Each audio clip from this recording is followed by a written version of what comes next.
Boa noite. Estão dormindo? Quem não me conhece, meu nome é Lucas, tenho 26 anos, sou membro aqui da comunidade São Pio X e é uma alegria estar mais uma vez pregando aqui a palavra do Senhor para vocês nessa noite de hoje, no qual o Evangelho vai mostrar qual é a chave para abrir as portas que precisam ser abertas na sua vida. E esse Evangelho também vai mostrar qual a principal trava que está impedindo a transformação também em todas as áreas da sua vida. Vou repetir. O Evangelho vai mostrar a chave para abrir as portas e também vai mostrar o que é que está travando para que elas não sejam abertas. Esse Evangelho de hoje, já adianto, é algo que só vai realmente conseguir vivenciar os benefícios, as graças que o Senhor derrama para quem pegar essa chave e colocar ela em prática, só vai colher esses benefícios quem realmente for um católico decidido. Aqui separa, como diz na linguagem popular, né, os meninos dos homens. Aqui separa os frouxos dos fortes. Porque esse Evangelho de hoje realmente mostra quem é cristão de verdade e quem não é. Então, peço que você agora se levante novamente, pegue sua Bíblia e abra no Evangelho de Mateus, capítulo 18, versículo 23. Mateus 18, versículo 23. Na Bíblia Ave Maria está na página 1306. 1306. Mateus 18, 23. Mateus 18, 23. Quem achou, diz amém. Quem não achou, diz misericórdia. Tem um pessoal atrasado aí, vamos, gente. Que vieram dormindo. Mateus 18, 23. Amém? O Senhor esteja convosco. Evangelho de nosso Senhor Jesus Cristo segundo São Mateus. Por isso, o reino dos céus é comparado a um rei que quis ajustar contas com seus servos. Quando começou a ajustá-las, trouxeram-lhe um que lhe devia 10.000 talentos. Como ele não tinha com o que pagar, seu senhor ordenou que fosse vendido ele, sua mulher, seus filhos e todos os seus bens para pagar a dívida. Este servo, então, prostou-se por terra diante dele e suplicava-lhe: dá-me um prazo e eu te pagarei tudo. Cheio de compaixão, o Senhor o deixou ir embora e perdoou-lhe a dívida. Apenas saiu dali, encontrou um de seus companheiros de serviço que lhe devia 100 denários, agarrou-o na garganta e quase o estrangulou, dizendo: paga o que me deves. O outro caiu-lhe aos pés e pediu-lhe: dá-me um prazo e eu te pagarei. Mas, sem nada querer ouvir, este homem o fez lançar na prisão até que tivesse pago sua dívida. Vendo isso, os outros servos, profundamente tristes, vieram contar a seu senhor o que se tinha passado. Então, o Senhor o chamou e lhe disse: servo mau, eu te perdoei toda a dívida porque me suplicaste. Não devias também tu compadecer-te de teu companheiro de serviço, como eu tive piedade de ti? E o Senhor, encolerizado, entregou aos seus algozes até que pagasse toda a sua dívida. Assim vos tratará meu Pai Celeste, se cada um de vós não perdoar seu irmão de todo o seu coração. Vou repetir. Assim vos tratará meu Pai Celeste, se cada um não perdoar seu irmão de todo o seu coração. Palavra da salvação. Vamos aplaudir a palavra de Deus. Podemos nos sentar.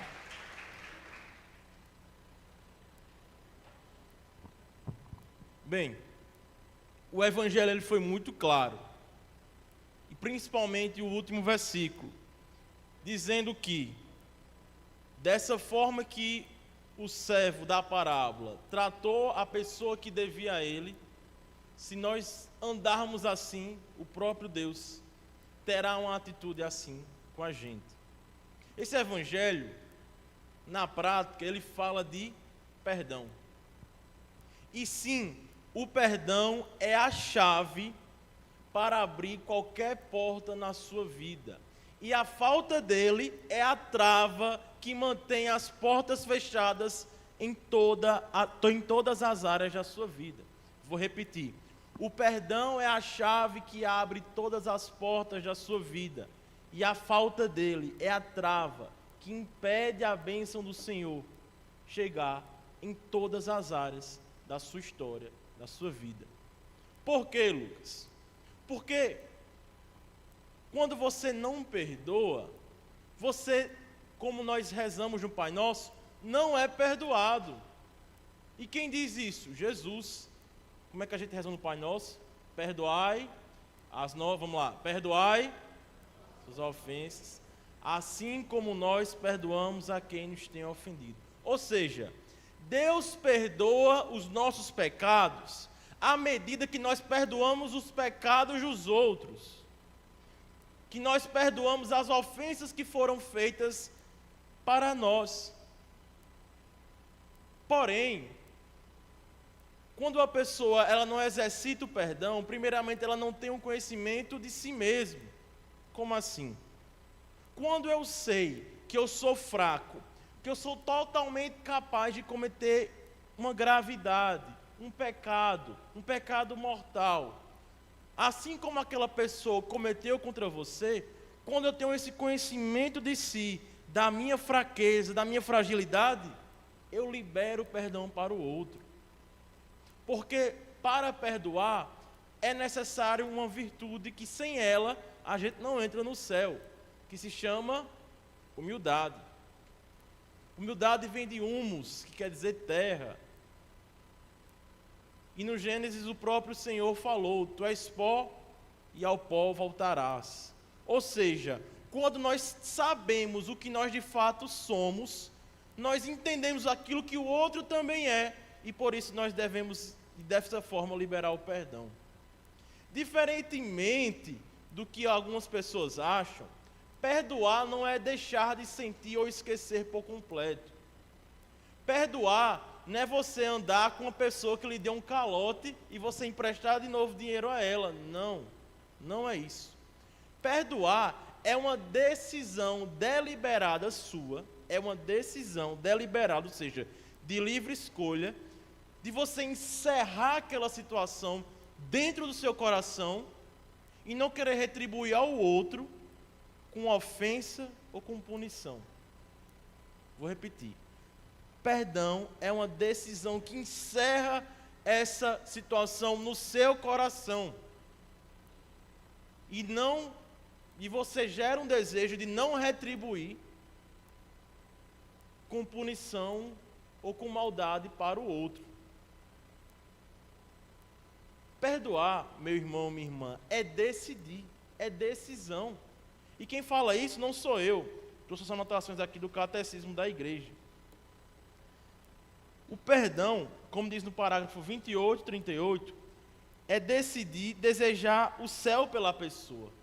O perdão é uma força que ressuscita para uma nova vida e infunde a coragem para olhar o futuro com esperança. E no 28 e 43, o Catecismo da Igreja vem falar: com efeito, é no fundo do coração que tudo se faz e se desfaz. Não está em nosso não mais sentir e esquecer a ofensa, mas o coração que entrega ao Espírito Santo transforma a ferida em compaixão, purifica a memória, transformando a ofensa em intercessão. O maior símbolo e o maior modelo de como deve uma pessoa que está oferecendo perdão se comportar é o Cristo crucificado. Enquanto aqueles homens que zombavam dele, Jesus fala: perdão, eles não sabem o que fazem. Porque um coração que realmente liberou o perdão para o outro, ele transforma a ofensa, o desejo de vingança, o desejo de morte, em oração.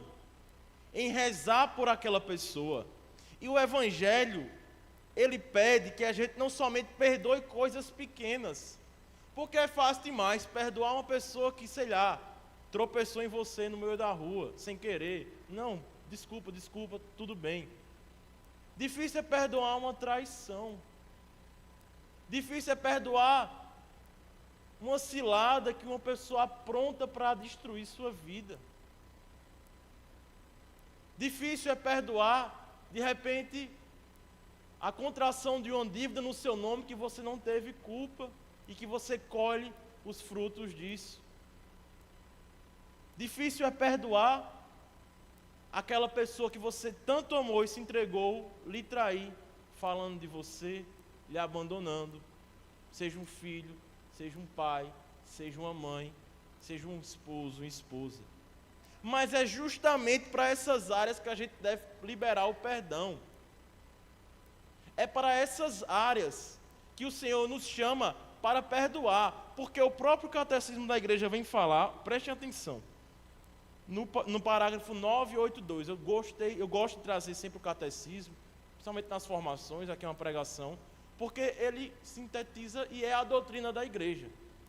Então, quando a gente quer buscar qualquer coisa, procure no catecismo da igreja. É um livrinho amarelo, recomendo a todo mundo a comprar. Né? Custa R$40. Ah, não tenho R$40. Você tem R$40. Deixa de ser mentiroso, né? Você tem que poder comprar um catecismo. Então, compra, lá tem sobre tudo. Tudo sem imaginar que a igreja fala, tem lá, sobre qualquer coisa. No parágrafo 982, a igreja vem falar o seguinte: não há pecado algum, por mais grave que seja, que a Santa Igreja não possa perdoar.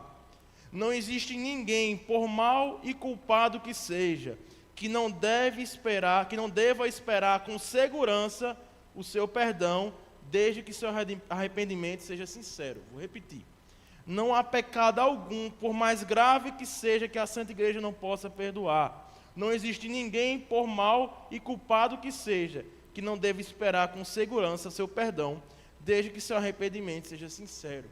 Sim, meu irmão, minha irmã, Deus perdoa qualquer pecado que seja, por mais grave que tenha sido. E Ele pede que a gente faça o mesmo com as pessoas que pecaram contra a gente, por mais grave que tenha sido. É difícil? É. Mas como é que nós conseguimos isso? Com a ajuda do Espírito Santo, com a força dele. Daqui a pouco eu vou falar os meios que podem nos ajudar a liberar o perdão. Mas veja só, o que é que mais importa nessa vida? É ficar rico? É passar em medicina? É se casar? É viajar para Disney? É ter uma casa na praia? É ter 20 filhos ou não ter filho? É ser padre? É ser freira? Não. O que mais importa, está mais além disso, é a salvação. Ponto. Eu e você, a gente vai morrer. Como ontem a gente teve aquela triste fatalidade, eu até estava no jogo do 13, e o rapaz lá morreu 20 anos, né? Do nada, do absolutamente nada, né? Do infarto, com 20 anos, teve um infarto fulminante e morreu. E eu penso, poderia ter sido eu, poderia ter sido qualquer pessoa que estivesse ali comigo. Porque, de fato, a morte é uma certeza, para mim e para você. A gente só não sabe quando, que é outra certeza. A gente não sabe quando é que a gente vai morrer, mas a gente tem a certeza que vai morrer. E diante da morte, a gente vai ser julgado pelo que nós fizemos e deixamos de fazer. E nós iremos ou para o céu ou para o inferno. E aquelas pessoas que estão com o coração em Deus, na graça, em estado de graça, mas não se purificaram totalmente, vão para o purgatório. Mas todas as pessoas que estão no purgatório vão para o céu. Estou falando tudo isso para você entender que a falta de perdão pode lhe colocar no inferno.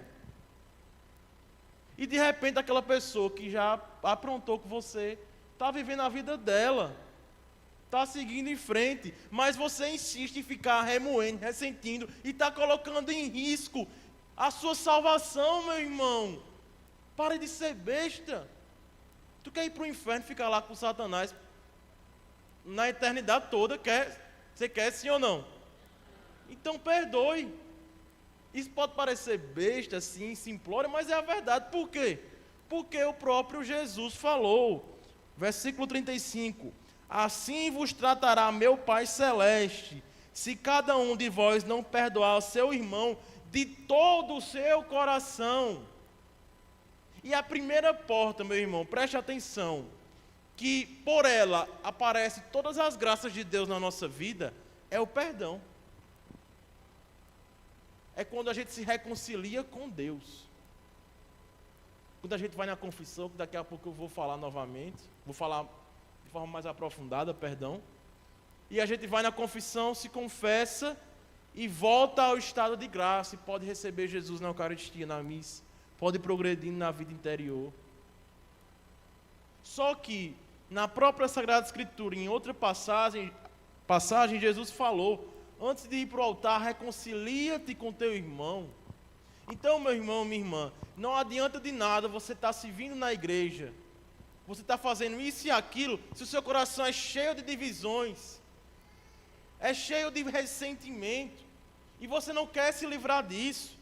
E engraçado, porque muitas pessoas que são da igreja, elas muitas vezes se comportam como esses fariseus, que estão e querem o perdão para si mesmo, mas não quer liberar para o outro que peca como ele. E muitas vezes, meu irmão, minha irmã, a gente só aprende isso, a reconhecer que nós somos fracos, tão como os nossos irmãos que estão do lado, é quebrando a cara com a gente mesmo. Eu já vi e vejo por aí o pessoal pregando misericórdia, mas quando vê uma pessoa que está na igreja falhar, ela é a primeira a levantar a voz, a falar e destruir a reputação da pessoa, para todas as pessoas da igreja restante, e provocar um verdadeiro caos para destruir aquela pessoa. Aí eu pergunto, você, nos seus erros, que de repente são escondidos, queria que Deus te tratasse assim? Você queria que Deus te tratasse da mesma forma como você trata o erro alheio do irmão, da pessoa que está com você? Misericórdia, meu irmão, minha irmã, a definição quer dizer o agir de Deus com amor na miséria do homem. Vou repetir. Misericórdia quer dizer o agir de Deus com amor na miséria do homem. Eu e você, nós somos miseráveis e tem que reconhecer de fato. Isso aqui, meu irmão, minha irmã, é um grande hospital. Você nunca ouviu uma pessoa dizer assim: eu estou bom, vou para o hospital, vou para a UTI. Não, é por quê? Tu vai para a UTI? Não é porque é bom ficar na maca lá, ver o povo doente. Não é. Jesus, ele falou o quê? Eu vim para os pecadores, como um médico. O médico não procura os saudáveis, ele procura os que estão doentes. Estamos aqui porque, conscientemente ou não, nós reconhecemos que estamos doentes. Doentes espiritualmente. Existem, não sei se vocês sabem, existem as doenças espirituais. Existem as doenças provenientes dos nossos pecados. O próprio Padre Paulo Ricardo, inclusive recomendo muito, se tem um curso sobre isso, é fantástico. E nós estamos doentes por causa dos nossos erros, por causa do que fizeram com a gente. E estamos aqui nesse grande hospital. Aí muitas vezes as pessoas, elas se iludem quando vê a pessoa que está aqui cair. Jesus escolheu entre 12 apóstolos para ser a pedra visível. 2 capítulos anteriores a esse aqui de Mateus. Jesus mudou o nome de Pedro, era Simão, se transformou em Pedro, e disse: tu és Pedro, sobre esta pedra edificareis a minha igreja. Jesus, ele deu as chaves do reino do céu para Pedro, que foi o primeiro Papa. Isso é uma questão histórica. Até aí o Papa Francisco, são 266 papas. Você não precisa nem ser católico para acreditar nisso, é uma questão histórica. A igreja de Cristo é a igreja católica, ponto. E Pedro, mesmo tendo essa autoridade, ele foi o discípulo ao qual Jesus falou para ele: retira-te daqui, Satanás. Porque Pedro falou algo que não estava querendo, digamos assim, não compreendeu a paixão de Cristo, que Jesus deveria morrer, que Jesus deveria ser entregue nas mãos dos homens, e queria ressuscitar, e Pedro não, e aí Jesus falou, retire-te daqui, Satanás. Ou seja, e depois, quando Jesus foi preso, ele negou Jesus 3 vezes. Negou, não conheço ele. Imagina aí, preste atenção, uma pessoa que vive do seu lado, todos os dias, manhã, tarde e noite, chega para você, quando você está de repente num momento de dor, olha para você e diz, eu não te conheço. Isso não dói? Isso não é grave? Sim ou não? Sim ou não, gente? Porém, o próprio Jesus, quando ressuscitou, olhou para Pedro e disse 3 vezes, tu me amas? E Pedro dizia, Senhor, eu te amo. E Jesus respondia, apacenta minhas ovelhas. Depois ele perguntou pela 2ª vez, Pedro, tu me amas? Pedro respondeu, sim, Senhor, eu te amo, sabes que eu te amo, apacenta as minhas ovelhas. E a 3ª vez, Pedro entendeu e falou, sim, Senhor, eu te amo, tu sabes de tudo. Pedro compreendeu que Jesus perguntou 3 vezes aquilo para curar e para mostrar que mesmo o seu pecado mais grave que foi, não poderia apagar a missão que ele mesmo tinha dado a Pedro, que Deus mesmo tinha confiado a Pedro. Então, meu irmão, minha irmã, preste atenção. A ofensa que aquela pessoa fez a você, que aquele irmãozinho da igreja fez, que aquela irmãzinha da igreja fez contra você, ou contra aquela pessoa que você conhece, não impossibilita dessa pessoa ser usada, dessa pessoa ter um plano de redenção. Se não fosse assim, a gente não teria tido Santo Agostinho, a gente não teria tido um santo como São Paulo, que foi cúmplice da morte de um cristão.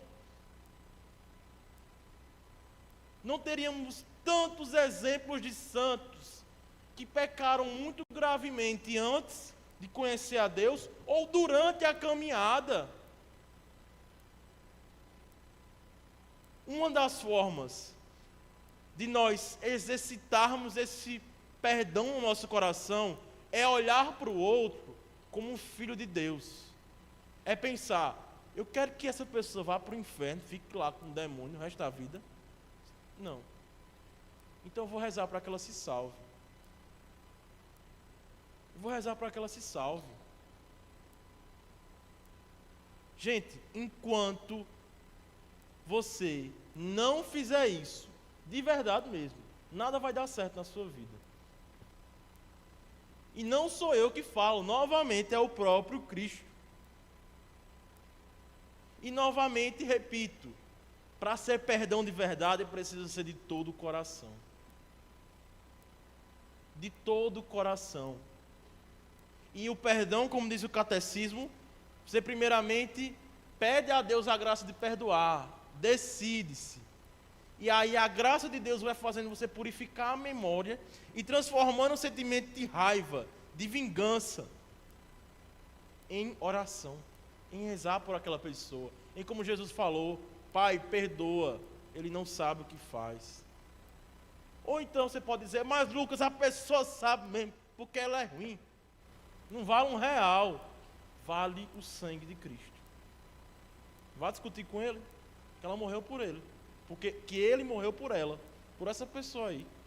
Ela é dele e pertence a ele. E acabou, meu irmão. E aí de repente, às vezes a pessoa se reconcilia com Deus, toma rumo na vida e você fica aí, abraçado com o capeta. E é verdade, assim, é engraçado, mas assim, é cômico para não ser trágico, porque é verdade absoluta.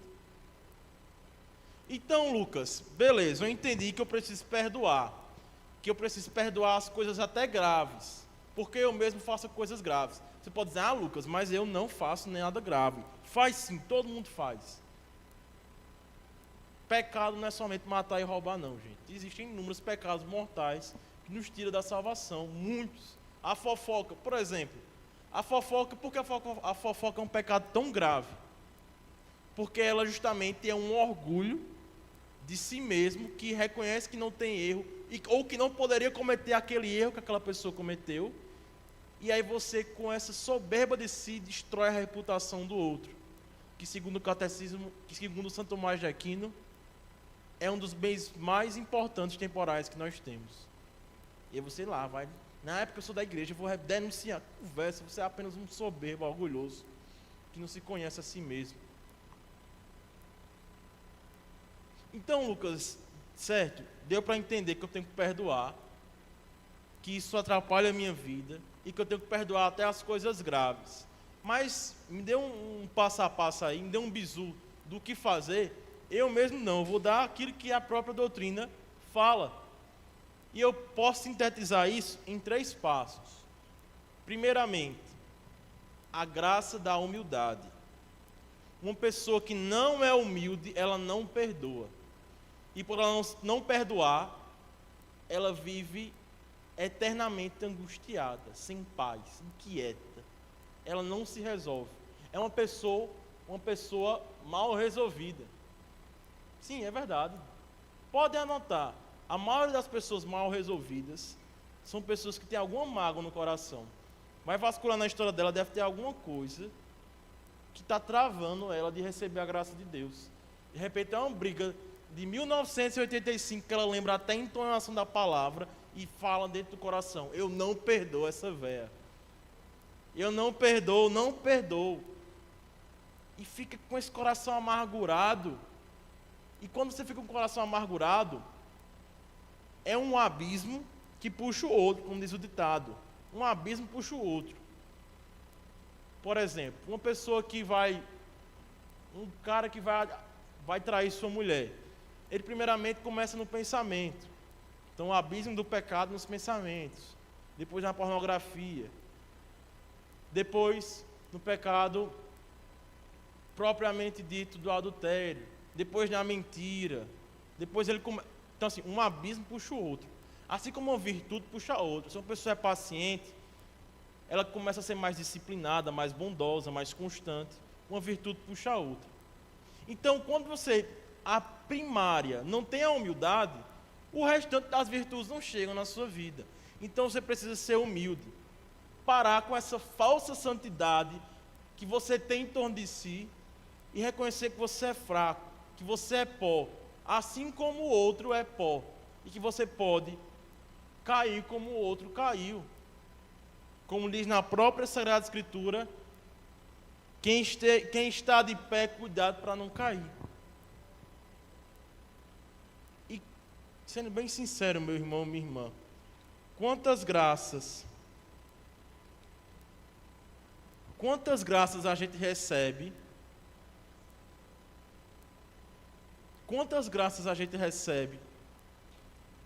até me perdi aqui porque recebi uma pergunta, vou responder aqui.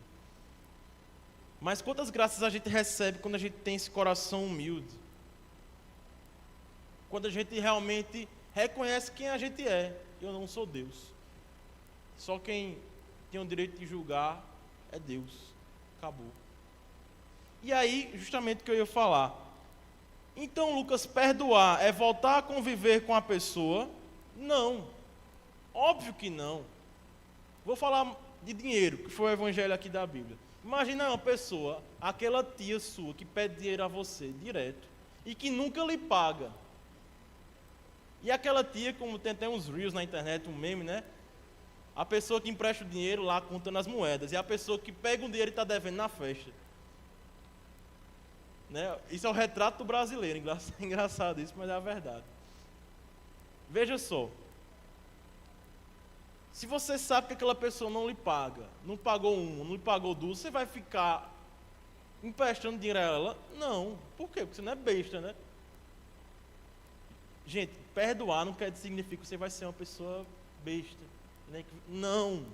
Você vai ser sábia ao ponto de querer o melhor para aquela pessoa. Mas às vezes o melhor para aquela pessoa, às vezes, é estar distante de você. Não é verdade? É estar distante de você. Outra coisa importante para saber o perdão, porque existem graus. Por exemplo, Uma coisa é o seu colega de trabalho fazer alguma coisa contra você. Outra coisa é o seu pai. Outra coisa é a sua mãe. E aí, Lucas? Que você de repente tem a obrigação, digamos assim, não. Mas você tem um dever de conviver. E aí? Aí você precisa exercitar. Você precisa exercitar o perdão. Porque se for assim, se a gente for medir qualquer erro que a pessoa cometer com a gente se afastar, a gente deve viver trancado, sozinho. Porque todo mundo erra, inclusive você. Se você tiver consciência de si mesmo, você erra com os outros. Sendo negligente, sendo omisso, sendo falso, sendo fofoqueiro. Isso é pecado, e é pecado grave. Entende? Então, o primeiro passo é a humildade. O segundo, decisão. Decisão. É você colocar uma pedra e dizer, a partir de agora, essa pessoa está nas mãos de Deus. E que Deus cuide dela e transforme ela numa pessoa melhor. Porque eu quero o melhor para ela, independente do que ela fez comigo. Você precisa ter essa disposição no coração. Eu sei que estou falando aqui para algumas pessoas que de repente não passaram por nenhuma desavença grande. Já tem outras que estão vivendo isso aqui mesmo. Eu digo por experiência própria. Eu nunca tinha passado por algo assim, mas uma hora ou outra você passa. E é um exercício de você pedir a Deus, de você exercitar e decidir em não querer retribuir na mesma moeda o que aquela pessoa fez contra você. Só que engraçado, porque o mundo que diz ser tão tolerante, tão a favor da paz e do amor, é o mais intransigente possível. Que basta uma pessoa errar, que essa pessoa está taxada como aquele erro. E deixa eu dizer uma coisa a você, a pessoa que lhe fez mal não é definida pelo erro dela. Assim como você não é definido pelo erro que você cometeu. Você não é a mentira que você contou. Você não é a inveja que você invejou. Você não é o adultério que você cometeu. A sexualidade desregrada que você cometeu. Você não é isso, você é filho de Deus. Já dizia São Padre Pio, se você se sente triste por causa dos seus pecados, Santo Agostinho, perdão. Se você se sente triste por causa dos seus pecados, lembre-se que você vale um Deus crucificado. E esse perdão, muitas vezes, meu irmão, é para si mesmo. Quantas pessoas cometeram um pecado, até se confessaram, mas ficam remoendo dentro de si. Meu irmão, se Deus lhe perdoou, está perdoado. E eu fico pensando, né? Nas vezes que eu erro, muitas vezes, na verdade, constantemente, infelizmente, desgraçadamente, essa é a verdade. Né? Sou muito fraco, muito que erra, mas sempre penso assim, que Jesus ele curou o cego, um dos episódios, uma das passagens da Bíblia, Jesus ele cospe e mistura com a lama e passa nos olhos daquele cego, e com isso aquela pessoa é curada. E eu fico pensando, se eu sou pó, como nos diz no Gênesis, e um pó sujo por causa dos meus pecados, ou seja, eu sou lama, mas essa lama ainda serve para curar outras pessoas, para enxergar, para fazer com que outras pessoas também enxerguem. Mas enquanto você não reconhecer isso, meu irmão, sua vida não anda. Nada anda. Então é decidir, decisão. Decidir vem de cisão, cortar. Eu corto com esse ressentimento, com esse desejo de morte. Eu desejo, porque quanto mais eu desejo, eu renuncio, perdão, porque quanto mais eu alimento esse desejo de morte, mais eu estou lá tomando café com um capeta dentro do meu coração. Segundo passo é a decisão. A terceira e última ação que você precisa agir é viver uma vida reconciliada. Inclusive, isso é dos termos que estão no nosso estatuto geral da nossa comunidade. viver uma vida reconciliada. O que é isso, meu irmão? Viver uma vida reconciliada é você saber que você erra, que os outros erram com você, e você eternamente exercitar esse perdoar e pedir perdão. Isso é viver uma vida reconciliada. É dessa forma que a gente começa e consegue progredir. Encerro com um exemplo, para vocês entenderem o tamanho da misericórdia de Deus. Esse caso aconteceu com uma jovem, não me lembro a idade dela, tinha 13 anos, não me lembro também qual o país. Se vocês pesquisarem, tem no site do padre Paulo Ricardo. Mas ela foi estuprada com 13, 14 anos pelo seu chefe. Resumindo, graças a Deus não abortou, teve o filho, o rapaz não foi preso, o chefe. E aí a menina, a adolescente, criou o filho, educou, e esse filho se tornou padre. O fruto de um estupro que, segundo alguns assassinos, quem defende aborto é assassino, quem defende aborto não tem comunhão com Deus e não pode ser nem digno de ser chamado cristão católico. E essa pessoa, esse ser querido por Deus, foi gerado, é educado e se tornou um sacerdote de Cristo. Quando ele cresceu, conheceu o pai, o estuprador, e o pai se confessou com o filho do pecado que cometeu contra sua mãe. Isso é muito forte. Para você ver que nenhum pecado, por mais grave que tenha sido, é um fim na vida de ninguém. Por quê, Lucas? Porque o próprio Cristo, da abominação dos nossos pecados, da humanidade inteira, colocou um fim e mostrou que a sua misericórdia e o seu amor é maior do que qualquer erro possível. E não somente é maior, mas ele, o amor de Cristo, pode transformar qualquer situação que seja, por mais grave que tenha sido, o amor de Deus pode transformar. Por mais que o seu pai tenha lhe abandonado na sua infância, por mais que sua mãe tenha lhe rejeitado desde o nascimento, mas Deus quer, a partir dessa noite, eu falo isso em nome de Jesus, restabelecer uma nova aliança dentro do seu interior, dentro do seu coração, para que a paz entre não somente no seu coração, mas em toda a sua família a partir de hoje. Sim, meu irmão, minha irmã, talvez você não tenha vindo motivado para esse grupo de oração hoje, pela falta de perdão ou pelo perdão, mas Deus te trouxe aqui para você escutar isso. É hoje que vai se iniciar uma transformação completa na sua história, porque chegou a hora, meu irmão, minha irmã, de as mãos chagadas, ensanguentadas de Cristo tocar as feridas do seu passado, tocar as feridas mais íntimas da sua história. Sim, Jesus quer tocar, porque Ele quer transformar tudo. Só que para isso você precisa se permitir. E por fim, meu irmão, minha irmã, para encerrar, toda ação que é correspondida, que de fato coloca em prática, que corresponde à graça de Deus, ela termina no sacramento. Como assim, Lucas?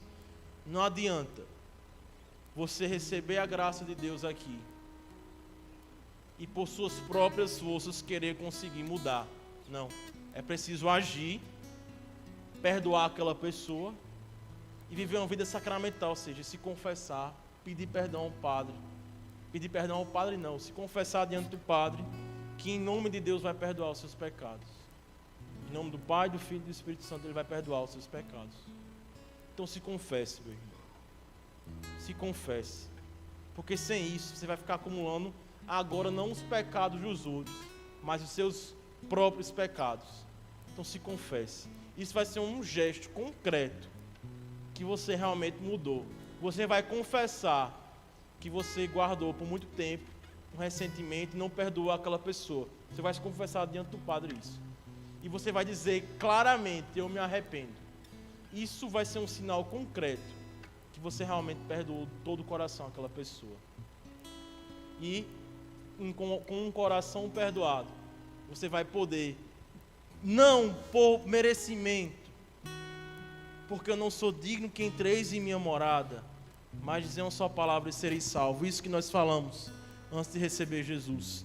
Indignamente, mas por amor, Ele vai te visitar na Eucaristia e transformar o seu coração, que de repente foi destruído pelo pecado dos outros ou pelos seus próprios pecados. Ele vai construir, vai transformar uma linda casa, um lindo castelo, para Ele mesmo habitar, junto com a Virgem Santíssima, o Espírito Santo e o Pai. Amém?